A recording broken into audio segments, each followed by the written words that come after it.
Munosabatda qilishing mumkin bo'lgan eng katta xato bilasizmi nima?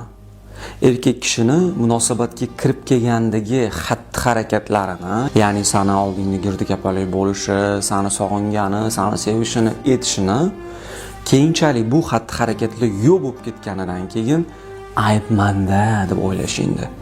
O'zingdan ayb qidirib, yo'q, boshida unaqa emas edi, u borini berardi, menda ayb deb turib, doim o'zingdan ayb qidirib, shuni yo'qotishga harakat qilishingdi. Bu yerda bitta kichkinagina haqiqat bor. Erkak kishi tabiatan kimgadir erishayotganda, intilayotganida doimgiga qaraganda ko'proq e'tibor beradi, mehr beradi. Lekin ba'zi bir qizlar, ayollar bu narsani sevgiga yo'yadi. U meni boshida sevardi, endi sevmay qo'ydi. Yo'q, unaqa emas. Boshidan seni sevmagan, shunchaki senga qiziqqan, senga erishgungacha harakat qilib, senga erishib olgandan keyin qiziqishi tushib ketgan bo'lishi mumkinmi? Albatta mumkin. Lekin bu narsani tan olish, qabul qilish bu og'riqli. Shuning uchun ham ayollar ba'zan o'zini illyuziyalar bilan aldaydi.